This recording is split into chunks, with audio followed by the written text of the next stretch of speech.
قوانین آپ کے سامنے پیش کرتے ہیں۔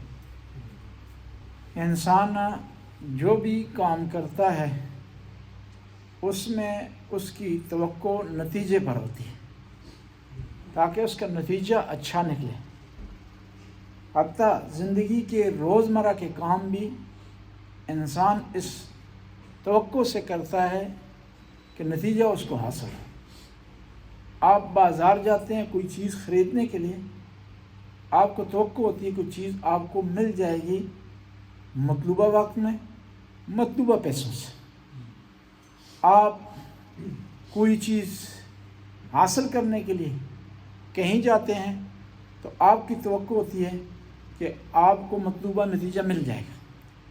آپ کہیں تفریح کے لیے، فریشمنٹ کے لیے، ہوا تبدیل کرنے کے لیے سفر پر جاتے ہیں تو آپ کا یہ ذہن ہوتا ہے کہ سفر پر واپسی پر آپ کو تازگی حاصل ہوگی، فریشمنٹ حاصل ہوگی، اور آپ معلومات لے کر کے، تازگی لے کر کے، صحت لے کر کے واپس آ جائیں گے۔ اور جہاں آپ کو اس رزلٹ کی امید نہ ہو تو اس جگہ کا رخ آپ نہیں کرتے۔ جس کام میں آپ کو نتیجہ نہ دکھائی دے رہا ہو اس کام کو ہاتھ نہیں ڈالتے۔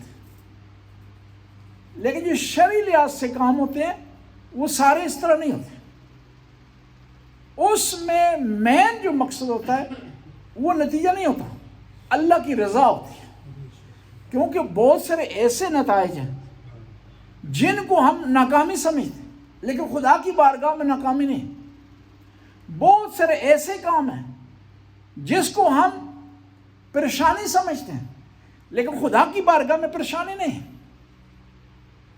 دنیاوی لحاظ سے آپ دیکھیں واقعہ کربلا، اس کا ظاہری نتیجہ کیا ہوا؟ دنیاوی حساب و کتاب، اندازے، اس کو کامیابی نہیں سمجھتے۔ لیکن اللہ کی بارگاہ میں جو اندازے ہیں، اللہ کی بارگاہ میں جو تخمینے ہیں، وہ اس سے جدا ہے۔ کہیں آگ لگی ہوئی ہے تو آپ اتنی بڑی آگ ہے اس کو بجھا نہیں سکتے۔ دنیا کہتی ہے کہ توانائی ضائع نہ کریں، اپنے آپ کو نہ تھکائیں، خطرے میں نہ ڈالیں، کیونکہ آپ کی کوشش کرنے سے وہ آگ بجھتی نہیں ہے۔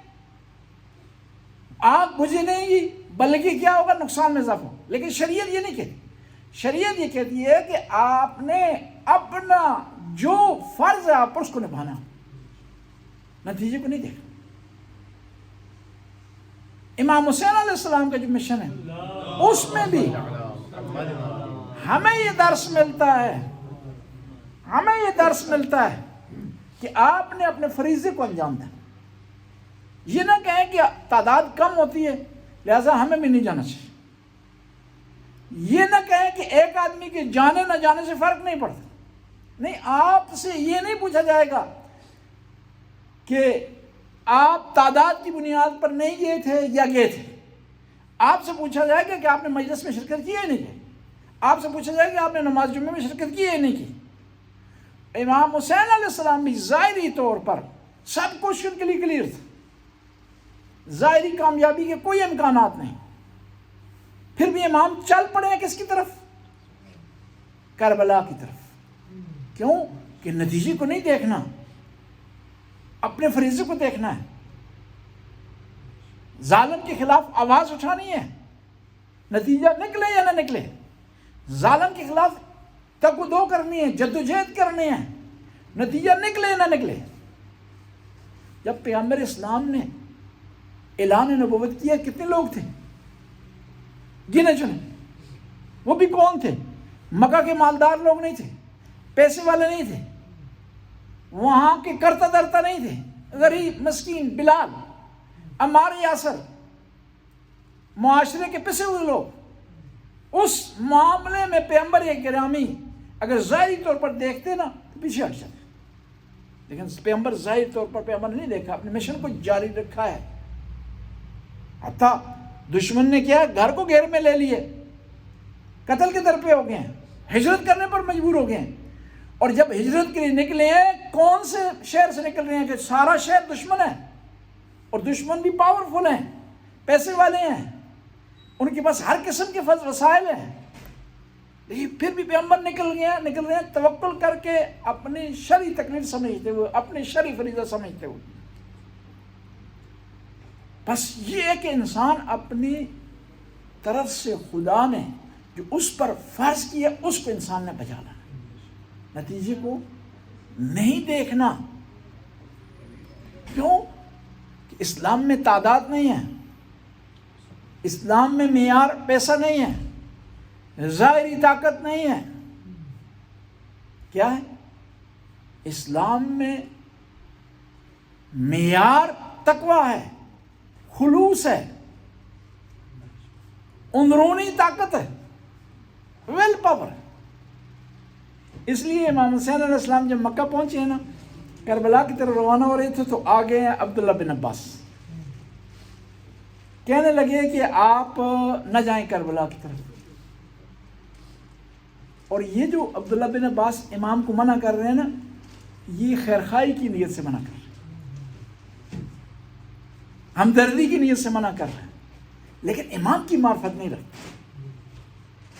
دو آدمی ہیں، موازنہ کریں آپ نا، عبداللہ بن عباس پیار کر رہے ہیں، محبت کر رہے ہیں، ظاہری طور پر ہمدردی کا اظہار کر رہے ہیں، دوسرے مقابلے میں کون ہے؟ ابو الفضل عباس، وہ بھی پیار کر رہے ہیں، وہ بھی محبت کر رہے ہیں، لیکن دونوں پیار اور محبت میں فرق ہے، کیونکہ معرفت کا لیول مختلف ہے۔ عبداللہ بن عباس بھی دنیا میں نہیں رہے، غازی عباس بھی نہیں رہے، لیکن دونوں کی جانوں میں فرق ہے۔ ایک اس طرح گیا کہ ہمیشہ کے لیے زندہ ہو گیا، ایک اس طرح اس کے بازو کٹے کہ ہمیشہ کے لیے اسے علم مل گیا بغیر بازوؤں کے۔ کہتے ہیں کہ جب لٹا ہوا مال پہنچا نا یزید کے دربار میں، تو اس کے سامنے پیش کیا گیا، تو ایک علم اس کے سامنے پیش کیا گیا۔ کہتے ہیں کہ علم چکنا چور تھا، اس پہ ضربے لگے ہوئے تھے، لیکن جو دستے کی جگہ تھی نا اس پہ کوئی ضربہ نہیں لگا ہوا تھا، ہاتھ کی جگہ۔ تو یزید نے فوراً سوال کیا کہ کس کے ہاتھ میں تھا یہ علم؟ تو کسی نے کہا کہ حسین کے بھائی ابو الفضل کے ہاتھ میں تھا۔ کہنے لگا اے ابو الفضل، میں تیرا موافق نہیں ہوں، مخالف ہوں، لیکن تجھ پر درود بھیجتا ہوں کہ جب تک تیرے ہاتھ میں علم رہا ہے تو تو نے اس کے دستے پر، ہاتھ کی جگہ پر ضربہ نہیں لگنے دیا۔ میں عرض کر رہا تھا کہ عبداللہ بن عباس کون ہے؟ پیغمبر کے چچا کے بیٹے، امام علی کے چچا کے بیٹے، حضرت عباس کے بیٹے، آئے ہمدردی کر رہے ہیں کہ آپ کربلا کی طرف نہ جائیں۔ تو امام نے پتہ اس کو کیا جواب دیا ان کو؟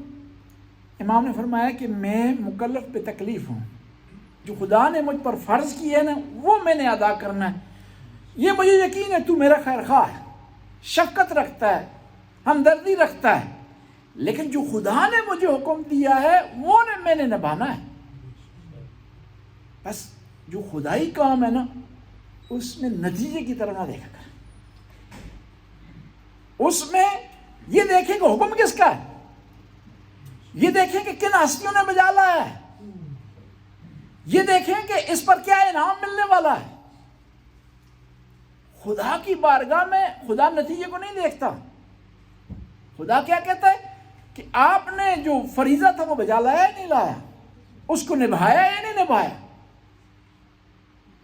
بس ہمیں چاہیے کہ شرعی معاملات میں اپنے جو فرائض ہیں ان کو نبھائیں اور پھر نتیجے کو خدا پر چھوڑ دیں۔ بچوں کی تربیت کے حوالے سے، لین دین کے حوالے سے، عبادتوں کے حوالے سے، رکھ رکھاؤ کے حوالے سے، برتاؤ کے حوالے سے، اخلاق کے حوالے سے، اور جو چیز خدا کی بارگاہ میں پیش کی جاتی ہے اس میں گھاٹا نہیں ہے، اس میں ندامت نہیں ہے، اس میں پشیمانی نہیں ہے، اس میں کبھی بھی خسارہ نہیں ہے۔ دنیاوی لوگوں کے لیے کام کریں گے نا تو وہ ممکن ہے آپ کے لیے پشیمانی کا سبب بنے۔ ایک آدمی آپ نے اس کا کوئی کام کیا ہے نا، اب کل وہ آپ کو لفٹ نہیں کرواتا تو پریشانی ہے نا، پشیمانی ہے نا، ندامت ہے، لیکن جو کام خدا کے لیے کریں گے نا، اس میں پشمانی، ندامت، پریشانی نہیں ہے، اور وہاں کوئی چیز گم نہیں ہوتی، وہاں احسانات، نیکیاں محفوظ رہتی ہیں، وہاں کوئی چیز بھولی نہیں جاتی، وہاں کینے کا مسئلہ نہیں ہے، عداوت کا مسئلہ نہیں ہے، خیانت کا مسئلہ نہیں ہے، غداری کا مسئلہ نہیں ہے۔ بسم اللہ الرحمن الرحیم، الحمدللہ رب العالمین۔